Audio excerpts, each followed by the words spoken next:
Ayun guys, good morning and welcome back dito sa ating channel. And punta tayo ngayon ng Imus Cavite. Kakabit tayo ng IP cam or ng camera. Pakita ko sa inyo yung camera yung kakabit natin. Mga camera na ikakabit natin guys, yan IP camera. Dumating na nung isang araw pa. Pero ngayon ulit may kakabit kapon is nasa Las Piñas kami. Yan, dalawang indoor tapos dalawang outdoor. Brand niya is Tapo. Ito is IP cam. Ang advantage nito kumpara dun sa mga CCTV na merong wired or merong pang DVR tsaka monitor, itong gantong mga IP cam hindi na kailangan ng DVR then monitor, din nyo na kailangan. Mamomonitor nyo na siya sa cellphone nyo. Yan, kahit sabihin natin na sa malayo kayo, basta may net siya na connection tsaka yung phone nyo is mamomonitor nyo siya. At then the same time, advantage nito, hindi nyo na kailangan na maglinya or sabihin natin maggawa kayo ng linya from CCTV papunta sa DVR. Yan, ang kailangan nyo lang is outlet and ipa-plug nyo na lang ito. Then pakita ko sa inyo yung mga features nya. Ayan, mga features nya, ayan na ito. Meron siyang person detection or motion detection. Ibig sabihin pwede siyang iset sa motion detection or motion sensor. Halimbawa, merong gumagalaw or may movement, susundan ng camera natin. Tapos night vision na rin siya. Ibig sabihin kahit gabi maliwanag na siya.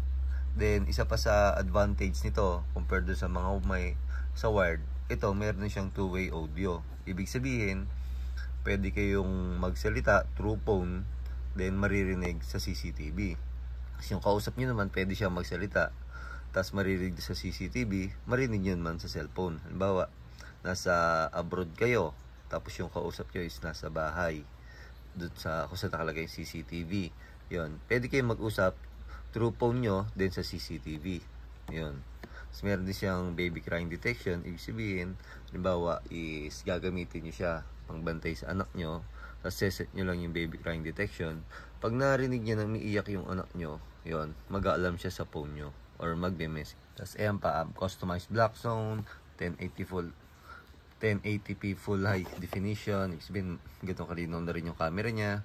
Field of views, yun, 360 horizontal range. Ibig sabihin, nga pala, isa pang advantage nito, let's say, ano na siya, PTC, yung pan, tilt, and zoom.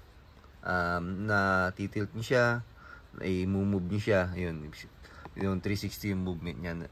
True phone, may igagalaw niya sa true phone guys, 360. Tapos cloud storage support na rin siya. Yun ang kagandahan dito guys. Ang ano kasi do sa CCTV na may wired, kailangan nyo pang maglinya from DVR to CCTV, then kailangan nyo rin ng monitor para ma-view nyo yung ano, yung kuha ng camera natin. Yan guys, dito sa site, magkakabit tayo ng extra outlet gamit tong plastic molding. Yun, kasi mababa yung outlet niya. Doon sa taas natin lalagay yung IP cam. Kailangan niya kasi ng outlet. Ayun, balin lang yung outlet. Dito tayo kukuha ng source ng outlet niya or ng kuryente. Yan, para may plug natin yung adapter o yung power supply niya. Naglagay na muna kami ng outlet. Yun, tapos yun yung camera. Kinonfigure na rin muna namin yan bago namin ikabit dyan kasi para hindi na kami aakyat or kumbaga naka-connect na siya sa internet. Yung pag-configure niyan may video tayo. Hindi ko na pinakita dito kasi syempre for privacy na rin ng may-ari dito. The same time, yun, yung password is kumbaga limitado sa kanila lang yan. Ayan, naglagay kaming convenience outlet. Tapos ito, papabili lang ako ng ano, ng cable clip para yung wire i-cable clip namin kasi yung outlet hindi ko ihabol dito sa gitna para naman nasa side yung outlet. Tapos gumamit kami ng plastic molding yan para yung wire nung ating ano nung sa AC alternating yung kuryente niya is nakatago.